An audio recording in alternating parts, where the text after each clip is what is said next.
Voilà, donc aujourd'hui, nous sommes avec Monsieur Brodkorren dans le cadre du cycle Votre futur métier, qui est un ensemble d'interviews de diplômés UMONS présentant leur métier.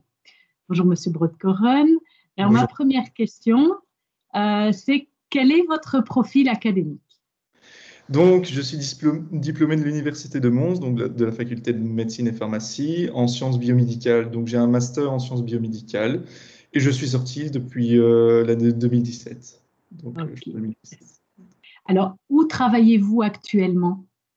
Donc, pour l'instant, je travaille dans une entreprise qui s'appelle CluePoints. Donc, c'est une PME, une petite et moyenne entreprise du côté de d'Ottigny-Louvain-la-Neuve. Donc, CluePoints, c'est une société qu'on appelle logiciel en tant que service. Donc, c'est-à-dire que la boîte a développé un logiciel informatique qui est distribué, qui est accessible à plusieurs clients à travers le monde.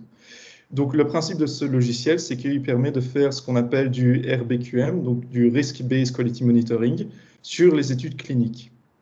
De manière plus concrète, le logiciel permet aux entreprises pharmaceutiques de valider la qualité de leurs études cliniques en utilisant donc les algorithmes qui sont sur la plateforme, sur le logiciel, et donc pour pouvoir sortir de nouveaux médicaments. Ok. Alors, quel est votre métier plus précisément? Alors, c'est un peu difficile à expliquer, mais bon, voilà, j'expliquerai plus en détail après. Mais je suis ce qu'on appelle un QA coordinateur, donc un coordinateur en assurance qualité. Et je travaille donc pour le département assurance qualité de CluePoints. Ok. Alors, est-ce que vous pouvez décrire vos missions principales dans le cadre de ce métier? Oui, donc les missions principales en tant que QA coordinateur, ce sont majoritairement c'est conseiller les différentes équipes au niveau des exigences qualité que l'on a sur la boîte, ainsi que si on est bien conforme aux réglementations qui sont en vigueur pour CluePoints, sachant qu'on est sur des études cliniques, on a beaucoup de lois qui s'appliquent, donc par exemple les GDPR, donc la protection des données, les bonnes pratiques cliniques, les bonnes pratiques de documentation, mais aussi à côté de ça, c'est de pouvoir conseiller les équipes au niveau de tout ce qui est suivi des procédures, de faire en sorte qu'elles soient bien adaptées avec la pratique en réalité et de pouvoir être disponible si quelqu'un a une question, par exemple. On fait aussi en sorte de pouvoir appliquer ce qu'on appelle le Quality Management System, donc le système de management de la qualité, à travers l'entreprise. Donc, c'est-à-dire qu'on fait en sorte que toutes les procédures qui sont applicables à CluePoints soient accessibles à tous et que si jamais il y a des besoins de faire des changements au niveau de ces procédures, eh bien, on puisse à ce moment-là les faire nous-mêmes, donc préparer ces nouvelles procédures et les rendre accessibles à tous, mais également, et ça c'est une autre mission, c'est de pouvoir faire en sorte que tous les employés de CluePoints soient formés à ces procédures.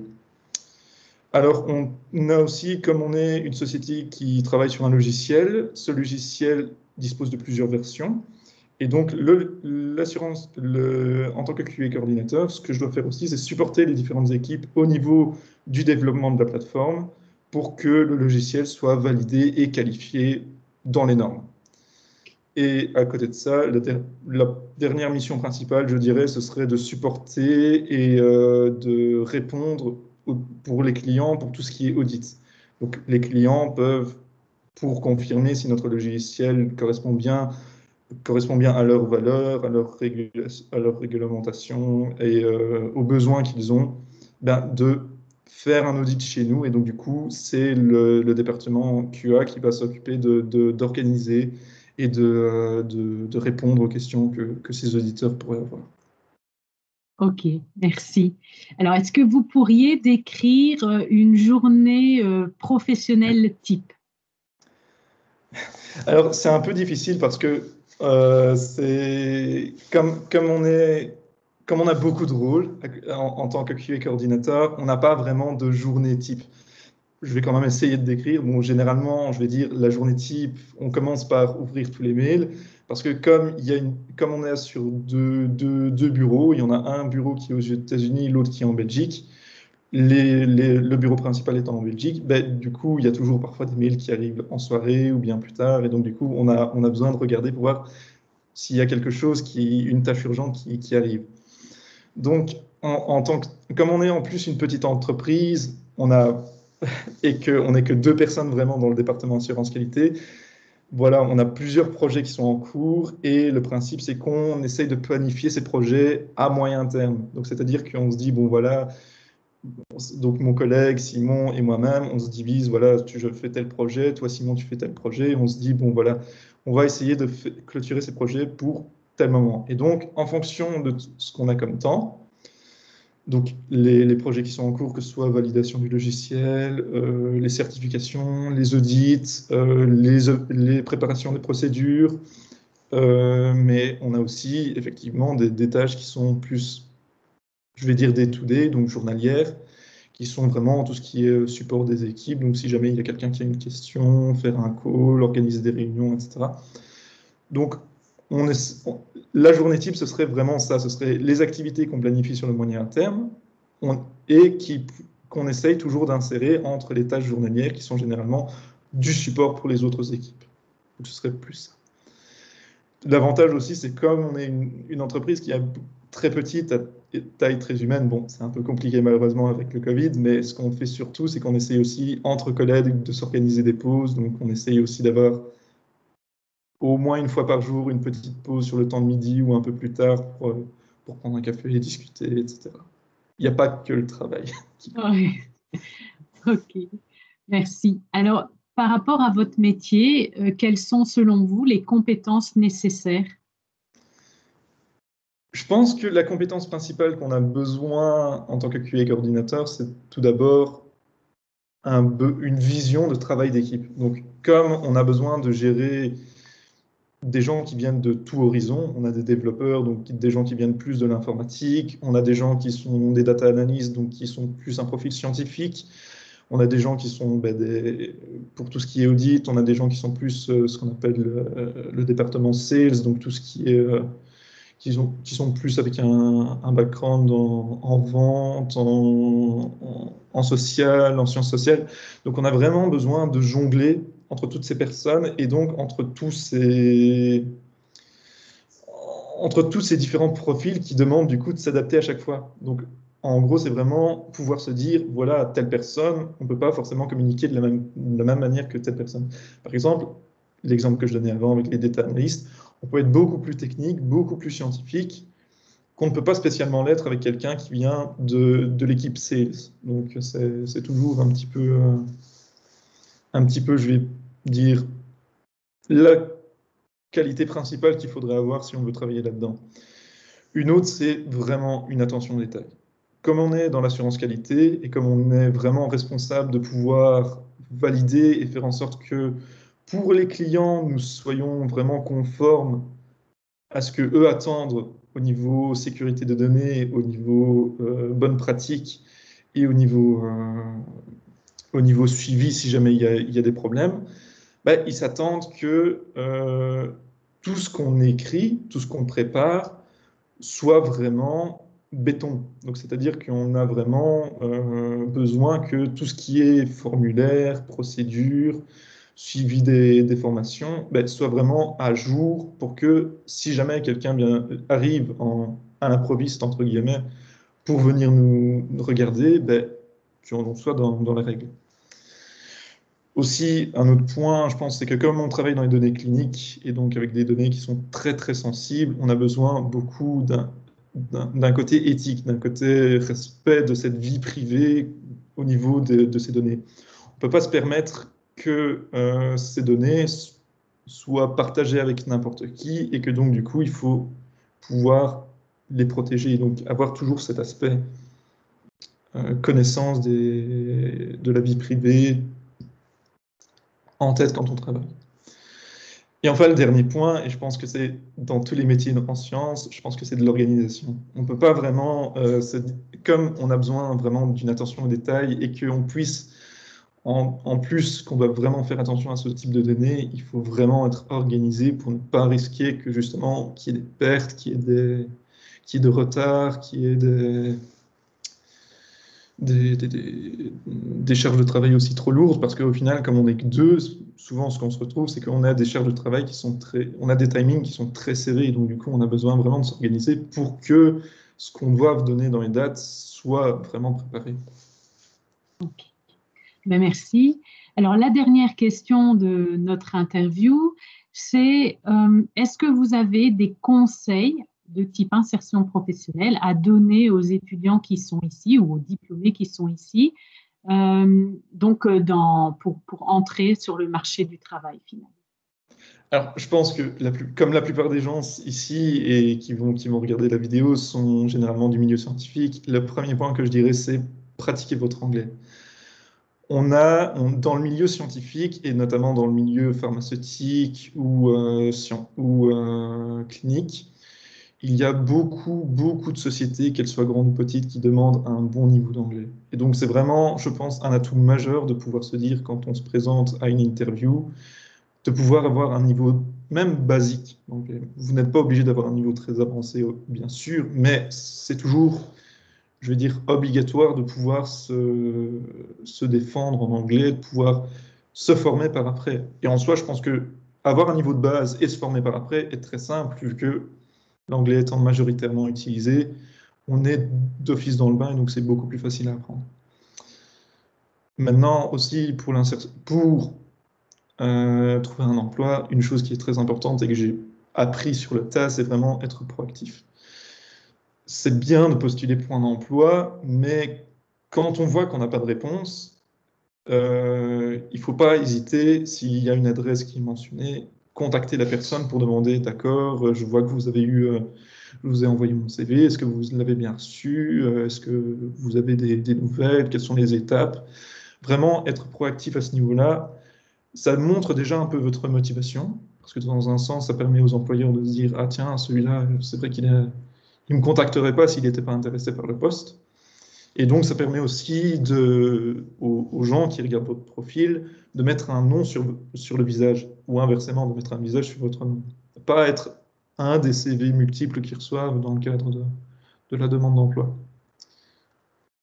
Autre point, je pense, qui est important, surtout parce qu'on est dans une époque qui est encore plus dans la période de Covid, c'est qu'il y a beaucoup d'outils à la disposition pour trouver un emploi, que ce soit LinkedIn, que ce soit les sites du Forum, que ce soit d'autres sites de recherche d'emploi, je pense notamment à Indeed. Je pense que si vous pouvez utiliser ces outils au mieux possible, donc par exemple en créant un bon profil qui soit visible à tous, vraiment partagé, avec votre CV disponible, ainsi que les différentes aptitudes que vous avez, c'est toujours un atout de l'avoir. Parce que c'est parfois, plutôt que de regarder votre CV, les gens vont plutôt se baser sur ce qu'il y a aussi sur votre page LinkedIn souvent. Parce qu'ils vont regarder si le profil est intéressant, tiens, qu'est-ce qu'il a décrit, qu'est-ce qu'il a comme compétences, parce que c'est pas toujours marqué, c'est pas toujours clair dans le CV. Donc parfois, étendre un petit peu son profil LinkedIn en mettant une petite description, c'est parfois mieux que de ne laisser que le CV. Et alors, point important lors d'une interview, je pense, c'est ne jamais se dévaloriser. Un employeur, quand il est en face de vous, s'il est face à vous, c'est qu'il est intéressé par votre profil et il a tout à gagner à vous embaucher. Et je pense que actuellement, c'est pas facile parce que quand on regarde la plupart des offres d'emploi, on demande souvent, même pour un poste qui est ce qu'on appelle junior, donc vraiment tout débutant, on demande souvent 1 à 2 ans d'expérience, voire parfois 5 ans dans une compétence particulière. Ben, étant jeune, diplômé de l'université, c'est normal de ne pas avoir ces compétences, même si on a pu travailler un petit peu dedans lors de son TFE, lors de son mémoire, ou bien dans différents stages. Si vous n'avez qu'une toute petite expérience, ou même pas du tout, mais que vous êtes intéressé par le domaine, que vous connaissez un petit peu, il ne faut pas se dévaloriser en disant « Ah, mais je ne vais pas postuler pour cet emploi parce que je n'ai pas cette expérience. » Non. L'employeur, il sait très bien que le profil parfait n'existe pas. Et donc, quand il va vous interviewer, il va dire OK, je vois que vous n'avez pas d'expérience, mais comment est-ce que vous vous défendrez? Ben, la réponse, je veux dire classique, ce serait vraiment de montrer votre motivation en disant « Ah, ben voilà, je trouve que c'est un domaine qui est qui m'intéresse. J'ai déjà appris que, voilà, que vous pouvez ressortir des connaissances théoriques que vous avez vues lors de vos cours également. Et donc, c'est vraiment, je pense, un point qu'il faut surtout pas faire, c'est commencer à se dire ah non, j'ai pas l'expérience, ça vaut pas la peine que je postule. Je pense que c'est un point qui est aussi intéressant. Et un petit point, ce qui m'a aidé surtout pour trouver l'emploi dans lequel je suis actuellement, c'est si jamais vous ne trouvez pas d'emploi directement, il ne faut pas forcément rester les bras croisés. Donc, je ne veux pas dire par là, juste envoyer des CV, postuler pour des postes, etc. C'est très bien. Mais si vous voyez que vous avez, entre guillemets, du temps libre, n'hésitez pas à suivre quelques formations. Il y a des formations gratuites en ligne, il y a des formations aussi qui sont beaucoup plus pratiques et qui sont données par le Forum ou bien par d'autres institutions comme le CEFOCHIM. Il ne faut pas hésiter à aller là-dessus parce que ça peut être un très bon tremplin pour trouver un emploi. Eh bien, merci pour tous ces renseignements et ces conseils, conseils qui, d'ailleurs, que je valide, hein. C'est ce que je donne aussi comme conseil aux étudiants et aux diplômés quand ils viennent en atelier avec le service alumni. Et c'est vrai, tout ce que vous avez dit, c'est vrai que c'est très important, surtout ne pas se dévaloriser. Donc voilà, merci beaucoup. Alors, ben, je vais laisser les étudiants prendre la parole. Donc, soit vous laissez votre question dans le fil de conversation si vous ne souhaitez pas prendre la parole directement, ou alors levez la main et je vous donnerai la parole. N'hésitez pas.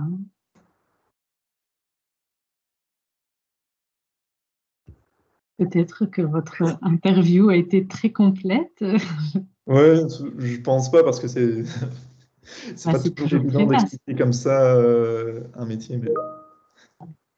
Alors, ici, il y a une question. Êtes-vous devenu QA coordinateur directement après vos études? C'est la question de Madame Opel.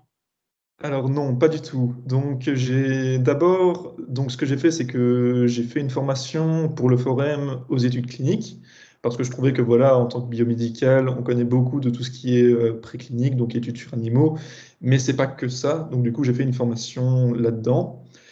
Et c'est comme ça que je me suis retrouvé à travailler en tant que consultant d'abord dans une boîte du côté de Bruxelles, Altran, et j'ai travaillé d'abord dans les affaires réglementaires. Du côté de GSK, donc ce qui m'a permis déjà de voir au niveau d'une très grosse structure. La consultance à ce niveau-là, c'est pas mal du tout si vous voulez vraiment avoir une bonne vue de tout ce qui est grosse structure.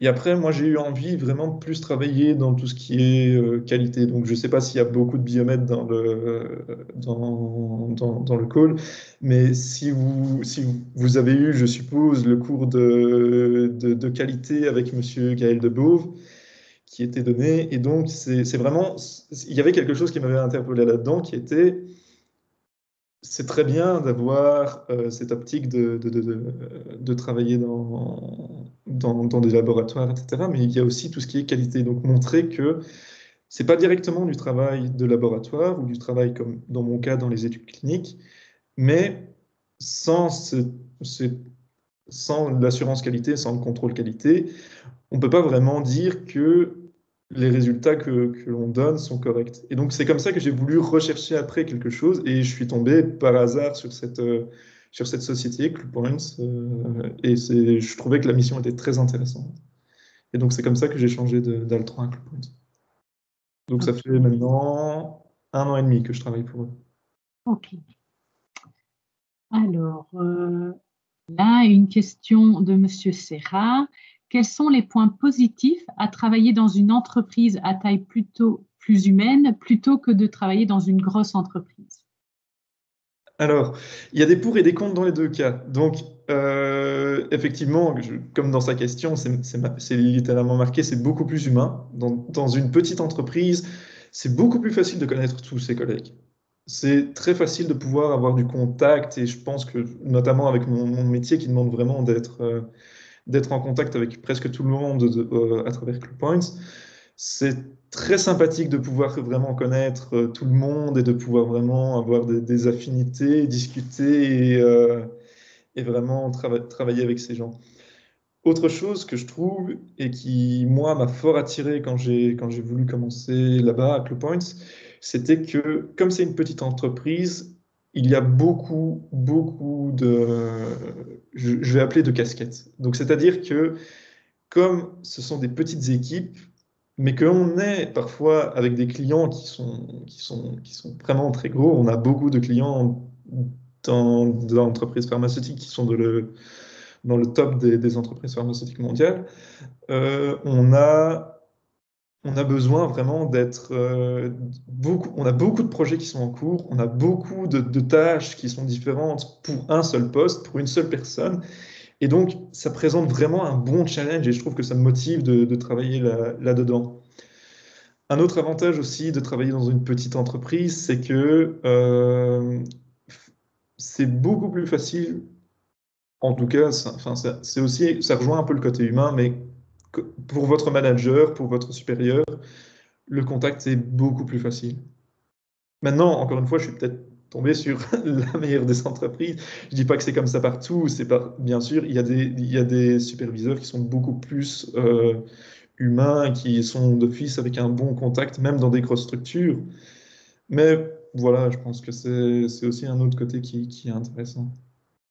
Il y a certainement, de toute façon, dans une grande entreprise, beaucoup plus de, de, de niveau hiérarchique que dans une petite entreprise. Peut-être que vous êtes directement en liaison avec le patron de Cluepoints, que dans une grosse entreprise, avant d'être en liaison avec le grand directeur, vous avez un directeur, etc.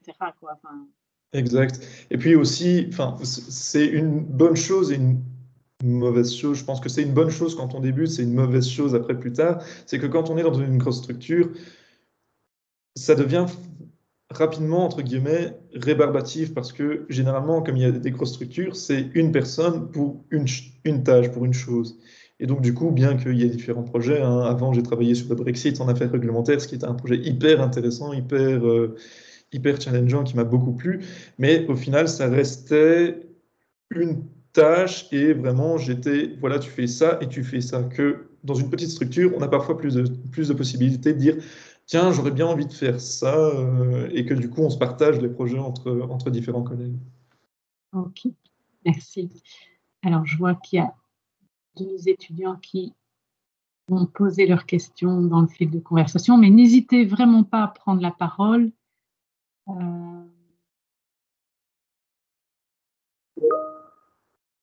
Ici. Alors, Madame Drossard qui demande, vous avez parlé d'un logiciel dans votre travail, mais je n'ai pas très bien compris quelle est l'utilité et l'application par rapport à votre métier de coordinateur.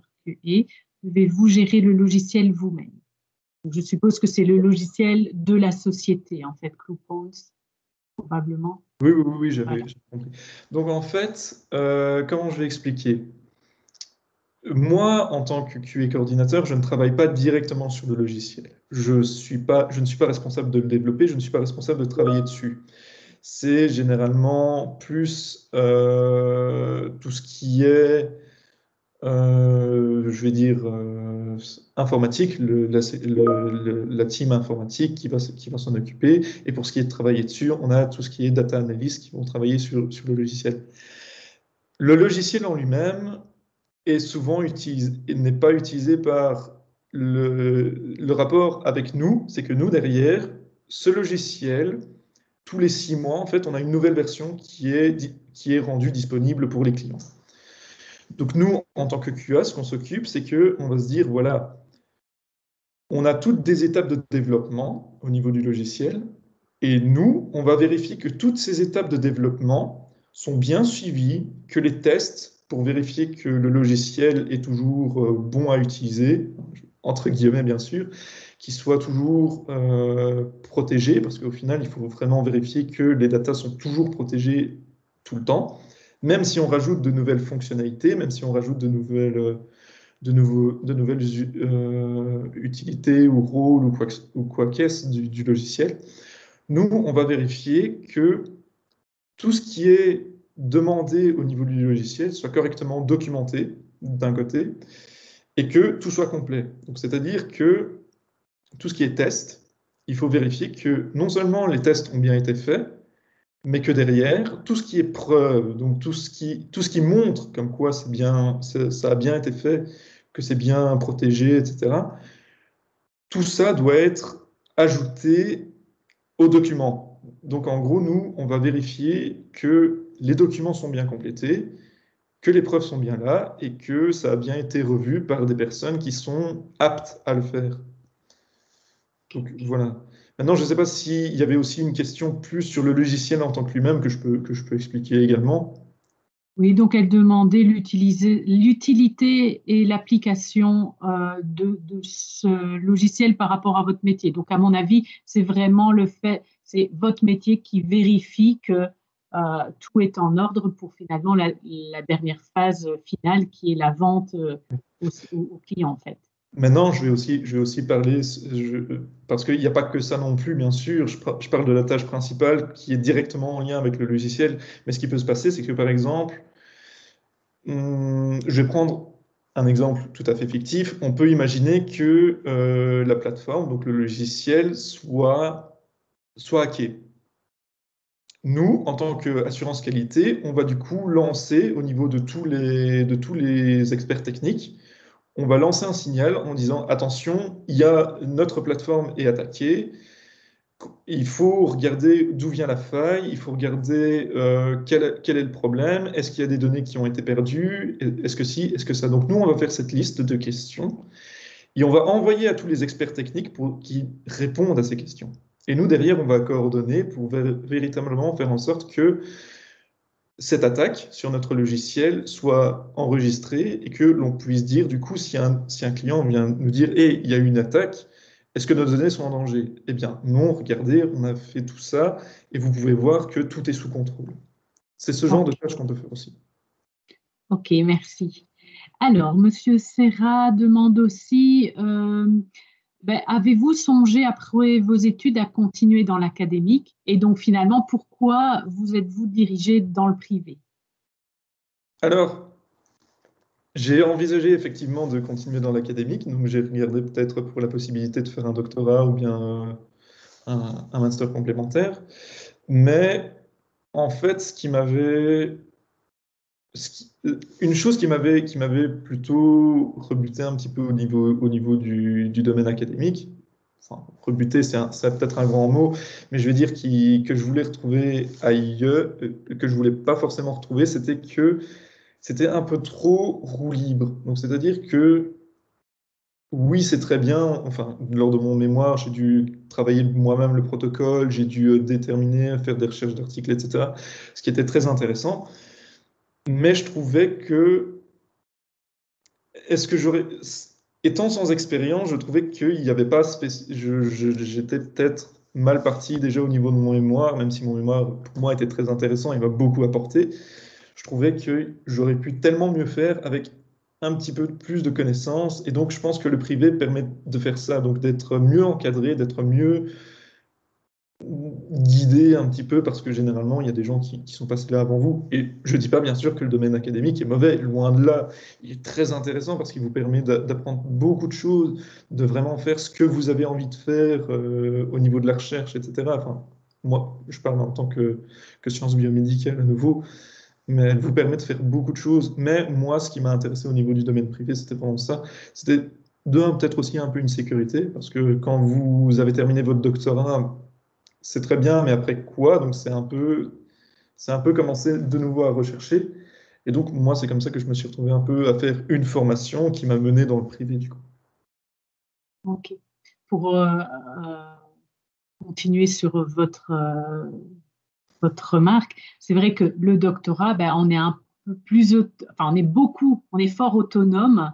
Et même si on a un promoteur, c'est vous qui devez euh, apprendre tout sur le tas, tandis que dans une société privée, probablement qu'on est déjà encadré quand même par les anciens, les seniors pour faire le travail. Et donc, il y a de l'autonomie, mais encadré, ce qui n'est évidemment pas la même chose. Je crois que ça dépend aussi du tempérament et qu'on a au moment où on finit ses études, parce que si vous regardez d'autres interviews, et ça, je le dis aux étudiants et aux diplômés, on a d'autres diplômés doctorats en biomédical qui ont fait ce master, mais plus tard.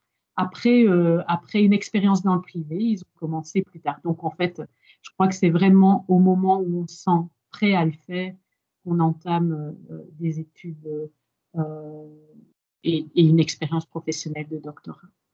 Alors, il y a Madame Everard qui demande, est-ce que vous pouvez en dire un peu plus sur votre travail aux affaires réglementaires? Donc, en gros, j'étais ce qu'on appelait un... J'étais un RE coordinateur, donc Regulatory Affairs Coordinator auprès de GSK. Donc, ma société Altran, qui était... Je vais peut-être expliquer d'abord un peu la consultance. Donc, la consultance, c'est que vous êtes engagé dans une société. Cette société a différents clients qui demandent parfois une expertise spécifique parce que eux n'ont pas spécialement besoin d'embaucher quelqu'un à long terme pour faire une mission. Et donc, du coup, Altran s'occupait de dispatcher différentes personnes pour travailler comment je vais dire, pour une mission que eux avaient besoin. Et donc, ma première mission à GSK, c'était vraiment de travailler comme RE coordinateur. Et donc, le but, c'était que pour ce qui était soumission au niveau des agences du médicament, donc il y a différents vaccins à GSK. Ces vaccins sont soumis au niveau des différentes agences du médicament de différentes manières. Donc, ça peut être au niveau de l'Agence centrale européenne, ça peut être pays par pays, ça peut être quand on part au-delà de l'Europe, il y a les US, il y a la Chine, etc. Et donc, notre but en affaires réglementaires, c'était vraiment de faire tout ce qui était coordination entre les différentes personnes qui avaient les connaissances techniques pour pouvoir soumettre un dossier. Donc, chaque fois qu'il y avait un petit changement au niveau du vaccin, un petit ou un gros bien sûr, on devait préparer un dossier pour le soumettre au niveau de l'agence. Nous, notre rôle, c'était vraiment de compiler ce dossier, donc vraiment de prendre les documents plus techniques ou bien qui touchaient plus par exemple l'assurance qualité ou bien le contrôle qualité ou bien la préparation du médicament, par exemple. Tous ces documents devaient être compilés et on s'occupait de tout ce qui était la partie affaires réglementaires, donc ce qui était préparation, ce qu'on appelle la cover letter, ça s'appelle, donc ce qui était plus à ce moment-là, c'était, comment je vais dire, c'est en gros la lettre qui dit, voilà, on va modifier ça et ça dans notre dossier du médicament, s'il vous plaît, vous trouverez tous les documents en annexe du dossier. Et on coordonnait également avec tout ce qui était l'équipe publishing, donc qui s'occupait de, en fait, prendre ce dossier, le mettre sous format qui pouvait être soumis au niveau des agences, et nous, après, on s'occupait de vérifier si tous les documents avaient été bien encodés, s'ils étaient bien formatés pour que ce soit justement, pour que ça puisse être envoyé. Donc voilà, c'était un peu ma mission. Et après, ce que j'ai fait aussi, toujours en affaires réglementaires, c'est que j'ai travaillé pour le Brexit. Donc comme vous en avez entendu parler, j'imagine, ça se passe encore actuellement pour le Brexit. En gros, ce qu'il a fallu faire, c'est que comme le Brexit, comme le Royaume-Uni quittait l'Europe, tous les dossiers des vaccins qui étaient, entre guillemets, sous la gestion de l'Agence du médicament européenne, eh bien, tous ces dossiers devaient être resoumis ce qu'on appelle le MHRA, donc l'Agence nationale du médicament au Royaume-Uni. Le problème, c'est que ces documents certains de ces documents n'avaient pas été changés depuis la création du vaccin, donc parfois on devait remonter au début des années 90. Et donc nous, ce qu'on était responsable de faire, c'était de rechercher à travers tous les dossiers qu'ils avaient au niveau des médicaments, quelles étaient les dernières versions de chaque document dans le dossier pour pouvoir le resoumettre à l'agence du médicament. Je ne sais pas si je suis très clair, n'hésitez pas encore une fois à poser des questions si jamais vous voulez plus de détails, mais voilà. Donc voilà, c'était une mission qui était très court terme, mais qui était très intense. Merci. Alors, est-ce que d'autres étudiants ont encore des questions? N'hésitez pas. Dans la société Cloupons, vous êtes combien en tout? Combien de membres du personnel? Alors, pour l'instant, on est 90, mais on est en pleine croissance parce que quand j'ai commencé, on était 70. Donc, en un an et demi, on est passé à plus de 90 personnes et on estime que vers la fin de 2021, on soit 100-110 personnes. Ok. Et dans cette centaine de personnes, enfin, actuellement d'abord, il y a combien de personnes qui ont votre profil master en biomédical, en sciences biomédicales?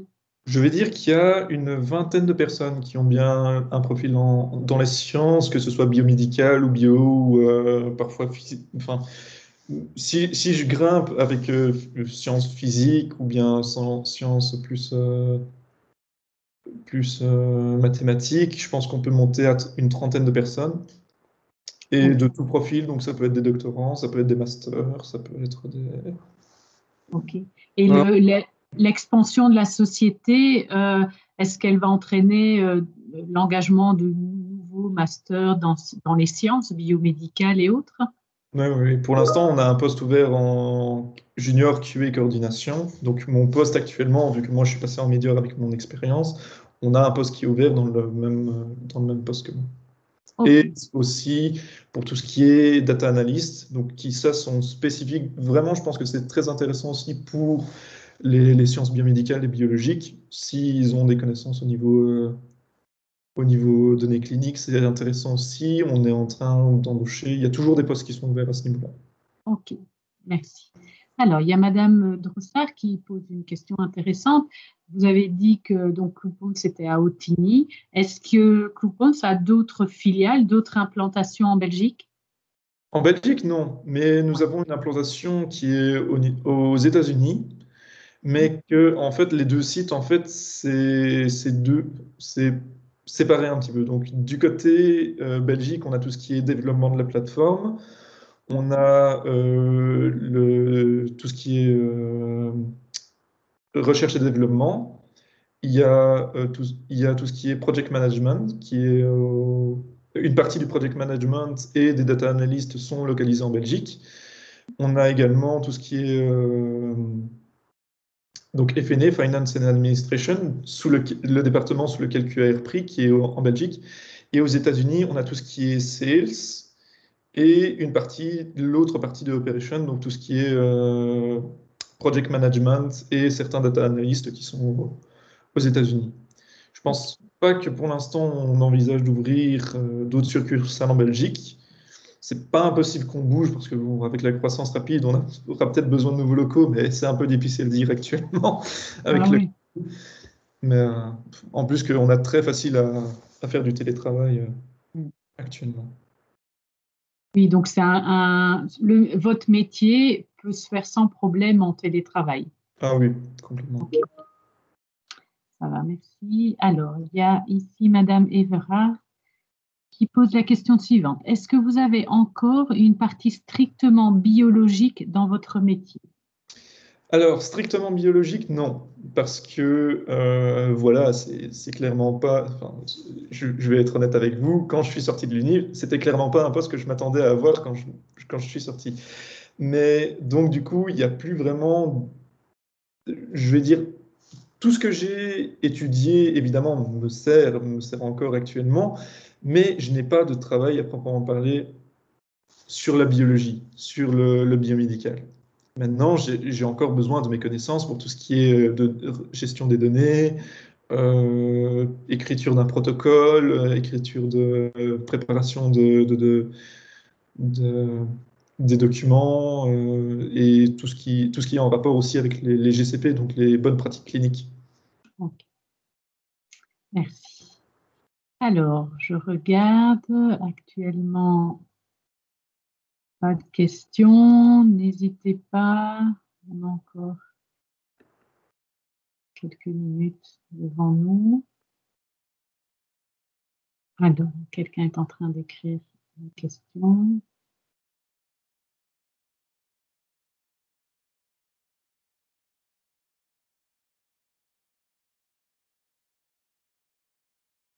Alors, ben, en attendant, peut-être, est-ce que vous avez l'information, un avis, enfin voilà, une réflexion à faire pour compléter bah, l'interview qui a eu lieu, justement, que ce soit sur votre métier, sur l'insertion professionnelle en tant que master en sciences biomédicales?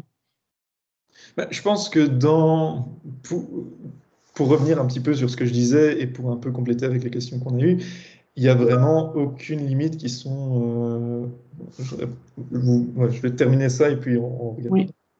Mais il y a vraiment beaucoup de possibilités qui s'ouvrent en tant que biomédical, en tant que science, que ce soit biologique aussi ou bien n'importe quelle science.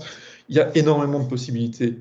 Et c'est pour ça qu'il ne faut pas vraiment se dire, ah, mais bien sûr, il faut suivre son envie. Je pense que ce qui est important, c'est de trouver un métier qui nous plaît. Et même si parfois le premier métier n'est pas exactement comme celui qu'on souhaiterait ou qu'on tombe sur de mauvaises surprises, il ne faut pas hésiter vraiment à se dire, tiens, ça pourrait m'intéresser, je vais postuler. Et il faut vraiment, je pense que c'est un peu comme dans tout. Si on est heureux dans son métier, ça, franchement, ça aide beaucoup pour mieux travailler, ça garde la motivation en fait. Et donc, chercher des possibilités, que ce soit dans des secteurs pour lesquels on ne s'attendait pas, ou bien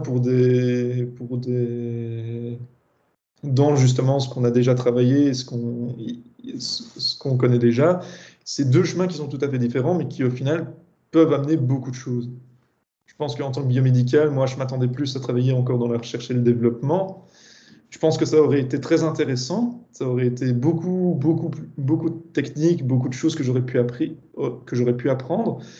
Mais à côté de ça, je trouve que le chemin que j'ai eu, qui est beaucoup plus, entre guillemets, documentaire, enfin, je ne sais pas vraiment comment le dire en français, qui est plus administratif peut-être, vu que je travaille Mhm. plus vraiment dans les sciences ni dans le côté laboratoire.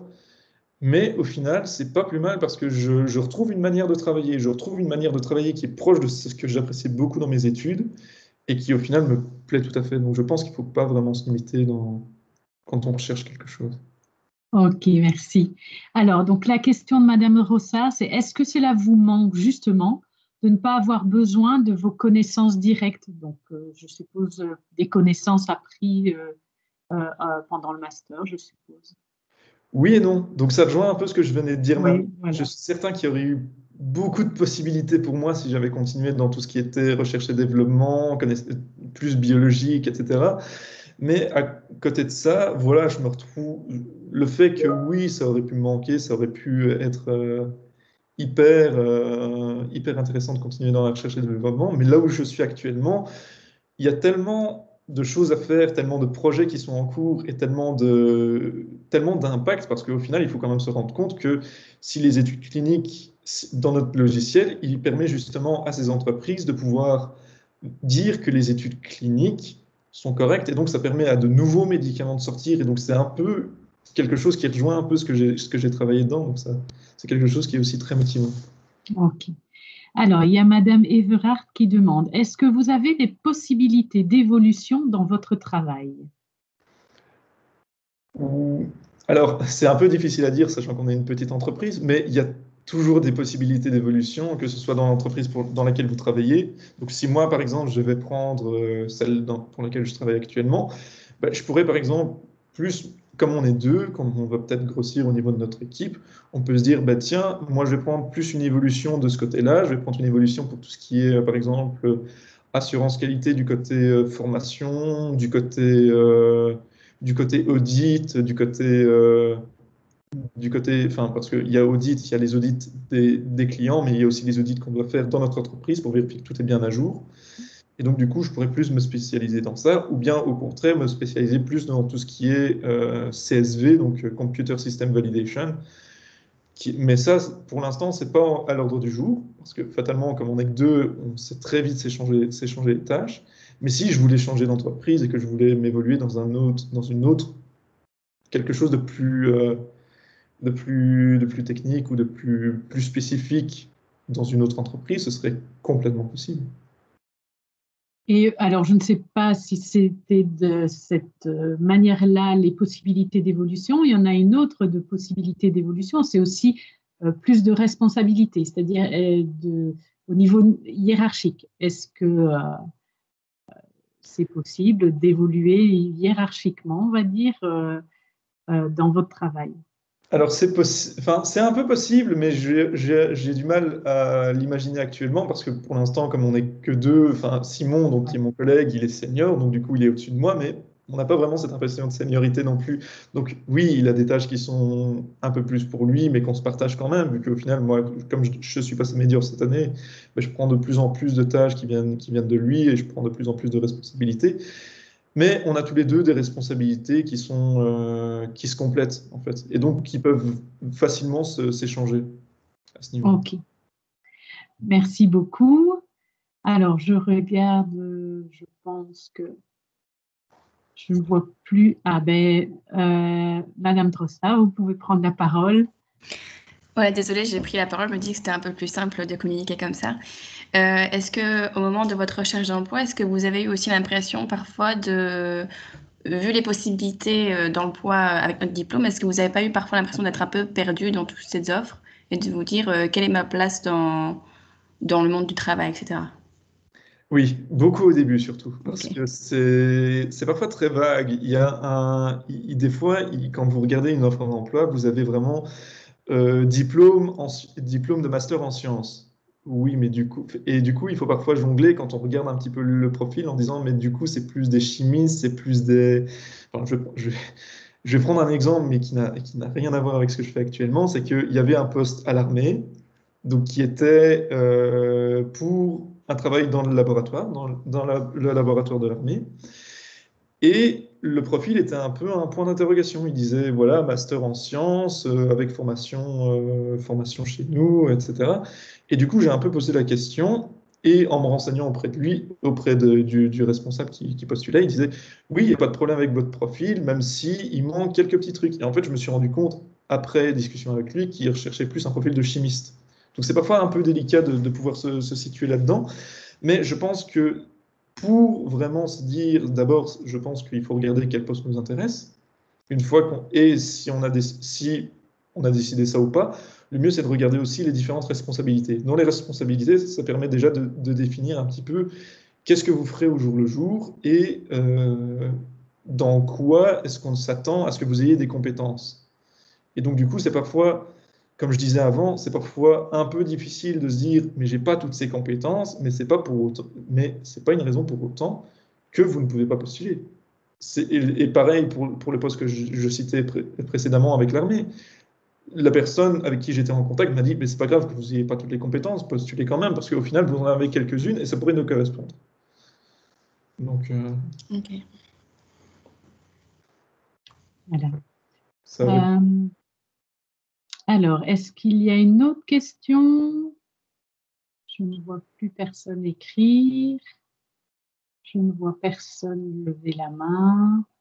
Donc, je pense qu'on va pouvoir terminer l'interview. Donc, un grand merci, Monsieur Brodkoren, pour toutes vos informations, tout votre partage. C'était très, très intéressant.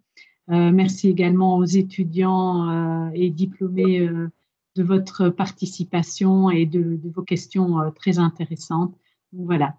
Au revoir merci et à vous merci. également, voilà, pour m'avoir permis de profiter de cette opportunité aussi. Oui, mais de rien, pas de souci.